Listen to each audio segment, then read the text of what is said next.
Thanks for clicking! The Canadian Real Estate Association, the CREA, has just released Canada's real estate data for the month of April, showing a real estate market that is continuing to move in the favor of the buyer. I need more time.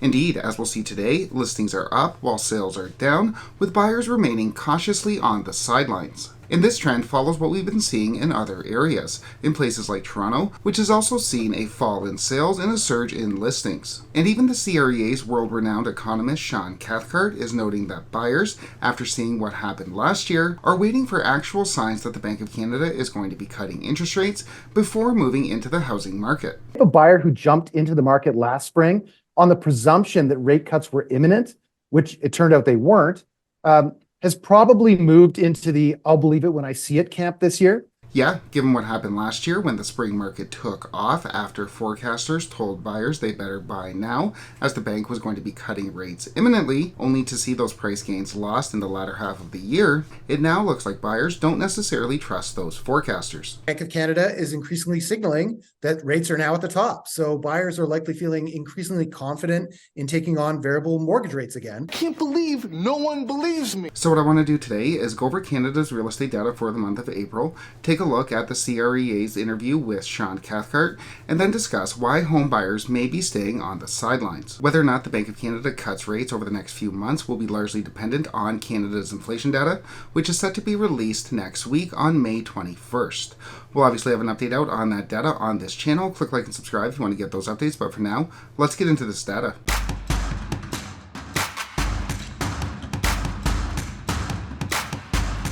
Onto the data. First up, the benchmark price. The benchmark price, if you'll remember, that's the price of a home that represents the most popular set of features.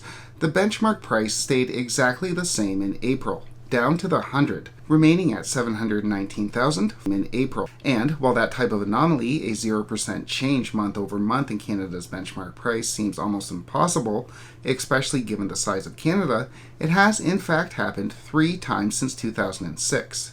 Though it does make you wonder about the calculations that go into the home price index. Maybe that's a video for another time. Don't do it! Regardless, no change in the benchmark price in April, though the benchmark remains 0.63% below where it was at this point in time last year. And the flatness in the benchmark price can be at least partially attributed to the slowdown in sales, with sales down month over month 1.73% from March and down 1.1% since this point in time last year. And we're not just seeing the sales slow down month over month. April also saw the lowest number of sales that Canada's had since 2018, sitting at 37,745. That's well below the 10-year average of 43,027 as reported by the CREA, and even lower than the 10-year average using the CREA's own numbers, which is sitting at 40,330. This is why the public questions your numbers. No, we don't. Regardless, while sales are down, new listings are up 2.8% since March. And while listings are up month over month from March to April, I'd much rather be able to see how much listings are up from April of last year. However, the CREA does not provide us with that data, only giving us quarterly annualized numbers, for some reason. And while the CREA doesn't provide the listings data that would enable a proper comparison between April 2023 and April 2024, they do give us the sales to new listing ratio data, the SNLR, which compares how many homes came to the market with how many homes were sold. And that data shows that April's SNLR is sitting at a 5-year low for the month of April, sitting at 53.4, down from the previous month's 55.9. Given that, according to the Bank of Canada, an SNLR between 40 and 60 is indicative of a balanced market, with 40 indicating a market moving in the favor of the buyer, clearly Canada's housing market is moving in that direction. So we have the benchmark price the exact same down to the dollar as it was last month. Sales are down, listings are up, and the market is moving more in the favor in the buyer than it's been in April for the past 5 years. So what's going on? Why aren't we seeing that much demand come to the real estate market? There probably is a record amount of demand out there still sitting on the sidelines, which means the question is when, not if, we start to see the markets become active again. The literal definition of FOMO. Buyers aren't buying now, but they're coming. I won't be able to protect you.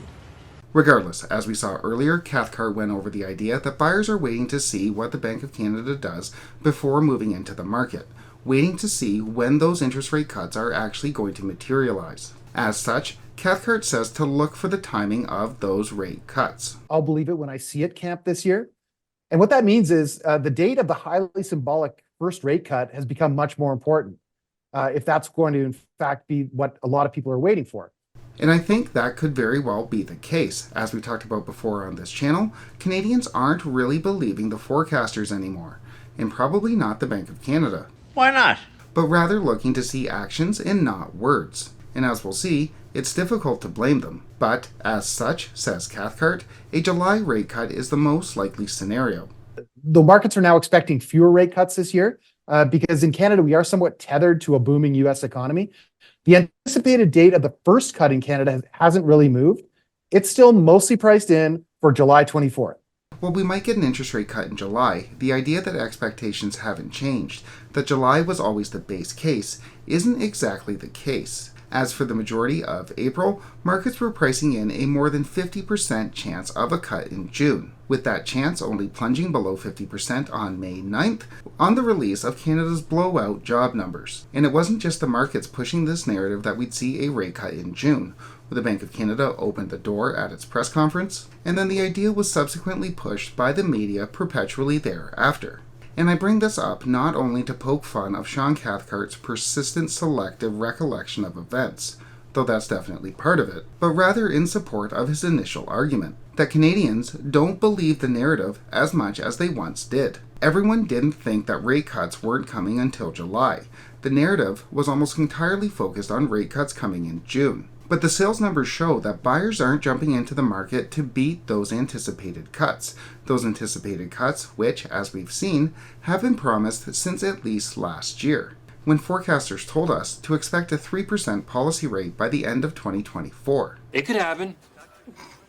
As such, given the uncertainty surrounding the cuts, with even Sean Cathcart noting that buyers aren't buying that narrative anymore, I'm not sure that buyers jump into the market the minute the Bank of Canada cuts rates in, say, July, if it cuts rates in July. And what all this means is, buy when you want.